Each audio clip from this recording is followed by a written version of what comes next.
예, 10월 24일 화요일 장마감 5%입니다. 오늘 제가 제목을 상당히 강하게 적었죠. 오늘 저점이 정말 바닥이 될 수 있다. 확률을 되게 높게 보고 있습니다. 제가 뭐 크게 희망 고문이라든지 확정적으로 말씀을 잘 안 드리는 편인데 어쨌든 예상보다 시장이 많이 빠지면서 한두 달 같이 좀 고생을 하고 계시죠.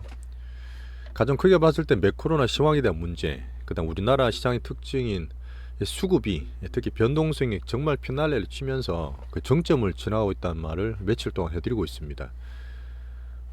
지금 이 띄워오는 코스닥 차트인데요. 그때 10월 한 중순쯤에 반등을 줬을 때 말씀드린 적이 있어요.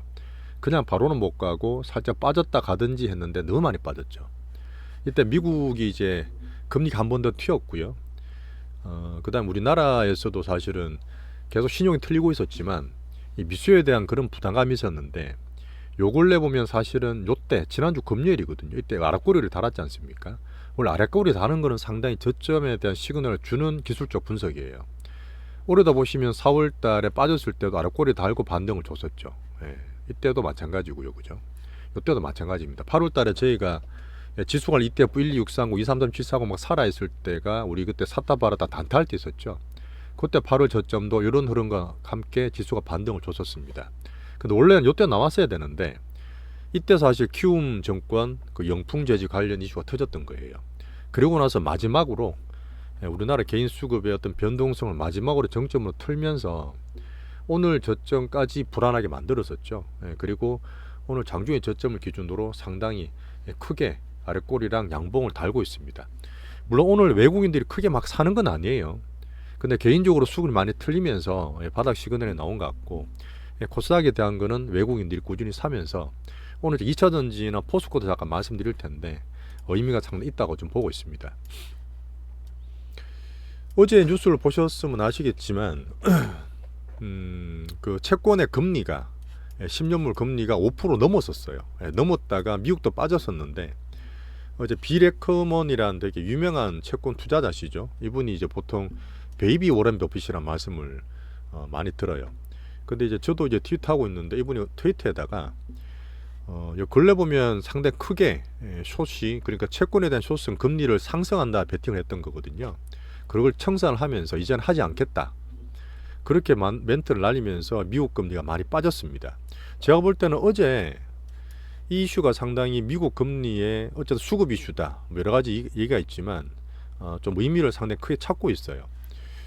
그러다 보니까 제가 판단할 때는 이분이 스마트하다기보다는 항상 자기 있는 포지션을 꾸리고 이렇게 오픈하면서 시장에 흔드는 그런 면을 좀 가지고 있는 클레버한 그런 인물이거든요. 좀 영악한 인물이라고 볼 수 있는데 지금 우리나라도 그렇지만 미국도 물론 주식보다는 스마트한 채권이 맞습니다. 금리가 맞고 움직임이 좀 묵직한데 근래 들어서 개인들이 사실 많이 들어갔어요. 그러다 보니까 그런 면 단기적인 변동성도 예전보다는 있는 편이다 보니까 그런 흠 자체를 제가 10년물 금리를 보면서 좀 느끼고 있는 상태입니다.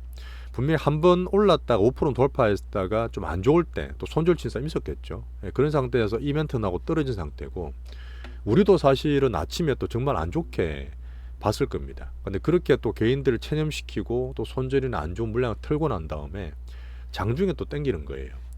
이런 면들이 사실 저는 좀 큰 빅게임이들, 빅머니들의 안 좋은 습관이라 저는 좀 보고 있거든요. 항상 그런 면이 좀 있어요. 정말 사람을 진을 빼고 거의 포기하게시피 만들고 난 다음에 마지막까지 이제 마른 수건을 짜고 반등을 주거나 이렇게 하는 경우 되게 많습니다. 좀 안 좋죠 사실 이런 것들은요. 그런 면을 이것저것 봤을 때 어쨌든 시그널적으로는 금리든 우리나라 이제 수급적인 지수 측면이든 바닥 확률이 높아진다 저는 보고 있어요. 오늘 제목을 제가 수급 변동성의 정점에서 고도를 기다림 이렇게 적었는데 고도는 사실 미국이죠. 방금 말씀드렸던 미국 금리도 특이점이 생기긴 했지만 이번 주에 되게 중요한 나스닥의 어닝들이 있습니다. 사실 이게 되게 중요해요. 이게 어느 정도만 사실은 놔주면 돼요. 컨센이 많이 낮아져 있기 때문에 이런 빅테크 어닝들이 어느 정도 나와주면 이번 조정이 서서히 이제 바닥을 잡아갈 수 있는 흐름이라 저는 보고 있습니다. 어제 제가 우리나라 신용이나 개인 수급 관련해서 방송에서 설명을 드린 거 있으니까 못 보시는 분도 봐주시고요. 자, 매크로 체크를 해드리면 10년물 금리가 어제 5% 넘었다가 0% 주고 빠지면서 현재 4.84 정도로 떨어져 있습니다. 좀 의미가 있어요. 올라가더라도 이게 또 쌍바닥 쌍꼭지 만들 수 있는 그런 흐름 나올 수 있습니다.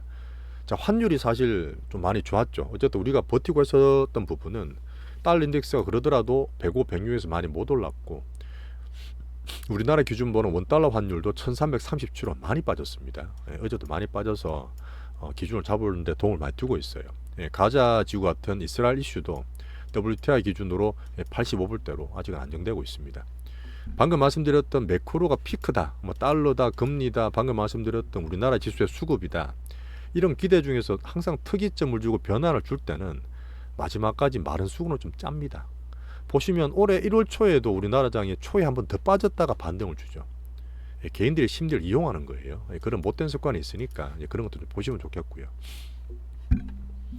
오늘 우리나라 증시는 외국인 수급도 항상 봤습니다. 어쨌든 개인 수급이 털렸다 하더라도 우리가 기다리는 거는 외국인 수급의 변화를 줘야 돼요. 지난주에 삼성전자나 하이닉스, 반도체에 조금 들어왔기 때문에 1차적으로 변화를 줬지만 워낙 시간이라 얘들이 여유가 있는 사람이다 보니까 근래 들어서 3주 다시 좀 팔고 있습니다. 하지만 반도체나 소부장 오늘 좀 많이 올랐어요. 하나마이크론은 사실 거래도 의미 있고 보고서 나오면서 상당히 10몇 프로 간만에 많이 올랐는데, 이런 것들은 여전히 반도체 흐름을 같이 갈 수 있는 그런 거라 봅니다. 하지만 바이오주도 아침 많이 빠졌었어요. 아침에 질문도 많이 들어오셨는데 이미 우리나라 지수고 수급들이 과매도고 공포에 질려있기 때문에 뭐 홀딩을 좀 하고 있고, 전체 비중 봤을 때 많지는 않잖아요. 하지만 오후장 올라오면서 오늘 또 아래꼬리 달면서 반등을 좀 주고 있는 그런 모습입니다. 자, 개인 수급의 정점 과정, 기술적 아래꼬리 의미를 말씀드렸고요. 자, 그리고 키움증권이 어쨌든 늦게, 얘들이 많이 늦게 자문했지만 담보나 이런 비중을 많이 줄여서 개인 피크를 오늘도 사실 만들었어요. 아침에도 그때 물량이 나왔던 부분이고, 이 종목들 한번 체크해 보시면 잠깐 참고사항 보여드리면요.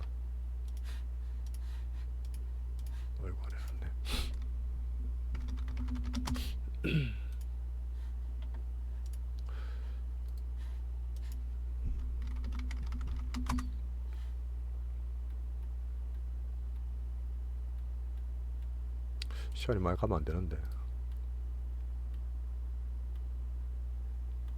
진작 찾아놨어야 되는데.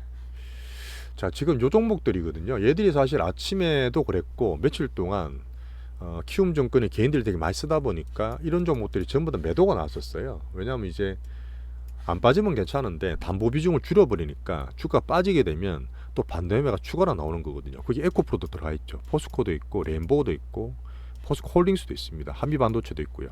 이렌시스도 있는데 에코프로 BM도 있고, 이런 것들이 개인들이 엄청 많이 들어가 있고, 어쨌든 이제 키움증권에서 개인들한테 많이 열어줬던 담보 비중을 줄였잖아요. 근데 여기서 떨어지면 반대면 나온다고요. 어제 오늘 보시면 추가로 더 떨어졌지 않습니까? 그것까지 사실은 개인들의 수급을 짜낸 거예요. 짜내고 장중에 땡겨서 올라가면 또 괜찮아집니다. 그런 면으로 보시면 돼요. 어제 수급 설명할 때 말씀을 드렸습니다.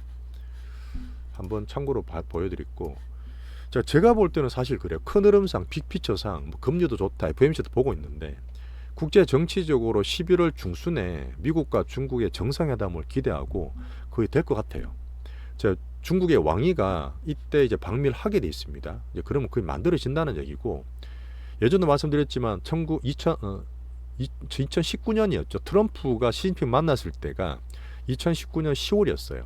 그렇게 장 박살내고 미국 그 관세 때리면서 하다가 그때 이제 2020년에 대선을 위해서, 그 내년에 2024년 대선을 위해서 이제 바이든이 신경을 중국에 좀 쓰는 겁니다. 이런 것들 되면 상당히 좋아져요. 좋아집니다. 그런 것 때문에 국제적으로 사실 이게 좀 큰 이슈라 보는 거고요. 오늘 장중에 나왔던 부분이 오늘 우리나라도 그랬고 일본도 그랬고 대만도 그랬는데 한 11시 반부터 살살 반등을 주기 시작했어요. 근데 이게 뭐 직접적인 영향인지 모르겠는데, 지금 한참 전쟁을 하고 1년 반 이상 전쟁이 장기화되고 있는 러시아 그 빌런 푸틴 있지 않습니까?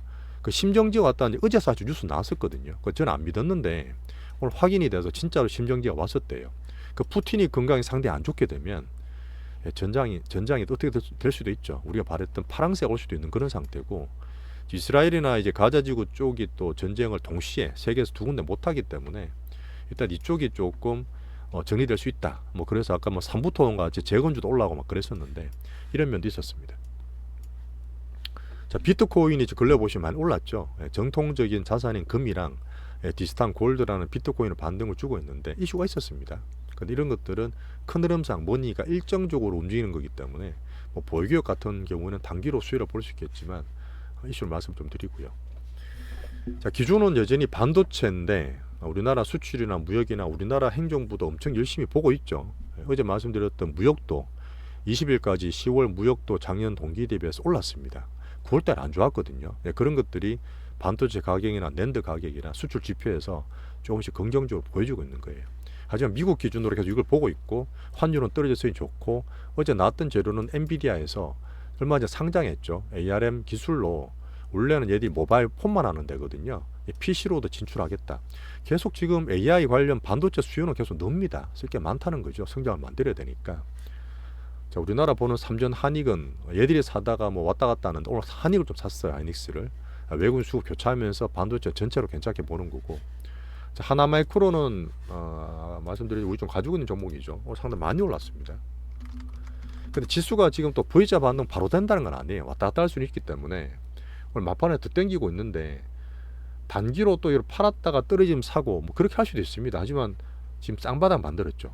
얘는 미리 쌍바닥 만들었죠. 2만원대 중반에서 올라가면 차라리 전고점 부분에서 단기를 하더라도 그때 보는 게 좋습니다. 일단 우리 반도체 포트 소부장 중에 있는 종목 그냥 가져가시는 게 좋고, 나머지 보는 것 중에 HPSP, 한미반도체는 키움증권 수급 이슈 있지만 괜찮죠. 주성엔지, 요테크닉스 이런 것도 소부장 대상 종목들입니다.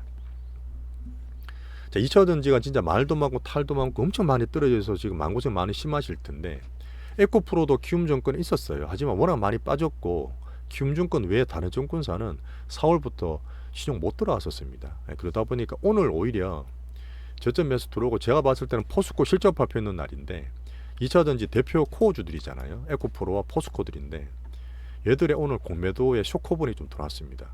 간만에 들어왔어요. 이런 것들을 봤을 때 오늘 지수, 에코프로는 코스닥가 봐야 되는 부분이라서 이런 흐름을 봤을 때 지수의 2차전지 대형주의 흐름을 저는 좀 좋게 보고 바닥을 만드는 근거로 중요한 개로 보고 있어요. 자, 아침에 우리끼리는 한번 얘기를 드렸지만 단기 포트 중에서 로봇 종목이 많습니다. 우리가 그때 이제 2차전지 줄여서 9월 달에 위진 로봇이나 램보를 좀 섞어놨잖아요. 근데 이것들을 저는 여전히 걱정은 안 합니다. 지금 상태에서 뭐 실적이라든지 수급이라든지 빅머니 흐름 봤을 땐 괜찮은, 여전히 성장이나 정책에 좋은 스토리 있는 테마다 보는 거고, 오늘 삼성전자 부회장입니다. 이정 회장 말고 홍 부회장님께서 코엑스 그 인사를 할 때 원래 이게 웨어러블, 그래서 믿는 옷 있잖아요. 원래 그 옛날에는 제임스 힙이라는 거 있는데 작년 말에도 안 나왔다가 올해 나오면서 램보에 막 올랐고, 이게 지금 내년 CES도 나올 거예요. 1월달 CES도 나올 텐데 오늘 이제 부회장님께서 연내로 로봇 X1을 출시를 하겠다 이런 얘기도 내면서 여전히 스토리나 성장에 대한 기대를 키워가고 있습니다. 뭐 기대해 보라니까 좀 기대해 보죠. 우리도 뭐 일단 뭐 현재 갖고 있는 것도 보유 잘 하고 계시고, 이렌시스는 단기적으로도 수급이 있었는데 또 빠져서 21선 근처에서는 단기 매매 가능하고, 우리 것들은 여전히 잘 보유하면서 올라오기를 좀 기다리면 될 것 같습니다. 자, 코스닥을 볼 때 엔터를 항상 볼 수 있고 실적 발표 곧 나올 거예요. 오늘 반등을 좀 주죠. 반등을 좀 주고 딴 거 볼 거 없이 JYP 기준으로는 10만 중반 이하에서는 살 수 있는 매수 구간이다. 지금 그렇게 보고 있습니다. 자, 아침에 바이오 좀 안 좋았어요. 하지만 합병된다는 재료 있는 셀트리온이 상당히 매수를 많이 줬고 반등을 줬습니다. 이런 것들은 코스닥 지수에 영향을 주는 거죠. 삼성 바이오로직스 같은 대형주도 좋았는데 한미약품, 유한양의 오스코텍, 알테오젠, 진화의 이노베이션, 포로노 이런 것도 사실 되게 좋았던 자체적인 바이오 재료 갖고 있던 종목이었어요. 근데 다 급락했습니다. 얼마 유한양도 초록 발표가 안 좋아졌고요. 근데 지금 유한양이 제가 중기로 있는 분 계실 수 있는데 우리 단기로 높지만 알테오젠도 마찬가지로 아직 많이 빠졌을 거예요. 근데 수급이나 이슈들이 등락이 컸기 때문에 그렇고, 이게 코스닥 반등을 주면서 그런 심리나 수급에 조금 반등 주는 흐름 만들면서 지금 많이 땡겼을 겁니다. 뭐 전체 비중 봤을 때는 많진 않아요. 그러다 보니까 바이오는 여전히 씨앗 뿌리듯이 해서 적은 비중 내로만 포트에 보유하시면 됩니다. 계신 분들은. 자, 저는 오늘 지수 오늘 저점, 사실 아침 저점보다 상당히 많이 올랐습니다. 오늘 코스닥 저점이 750이었어요. 제가 과매도로 봤던, 정말 바닥이라 봤던 800에서 많이 빠졌다가 784, 30포인트 넘게 올랐습니다. 자, 코스닥도 2400에서 2320까지 갔다 왔어요. 2320. 이 부분이 사실 작년 10월 수준입니다. 올해 2월 수준이고요. 달러까지 봤을 때는 외국인을 보는 우리 코스피는 올해 오른 거 한 개도 없다 그랬어요. 그런 과매도권에서 개인 수급 들리고 뭐 공매도 쇼커버링 같은 거 나오면서 지금 여러 가지 이슈들 보면서 보고 있는데, 물론 지금 반등을 주면 바로 날아가진 않겠지만 등락이 있더라도 오늘 저점대는 상당히 의미 있는 지수 바닥이 될 확률이 높다고 저는 판단합니다. 또 간만에 제가 좀 좋은 소식을 전해드렸는데 여전히 마음은 좀 느긋하게 가지고 계세요. 어차피 지금 서서히 바닥에서 수급이든 매크로를 풀어가야 되는 과정이다 보니까요. 그런 흐름 보면서 바닥이 나와주면 이제부터는 마음이 조금씩 나아지실 거라 봅니다. 자, 오늘 고생하셨고요. 또 내일 뵙겠습니다. 감사합니다.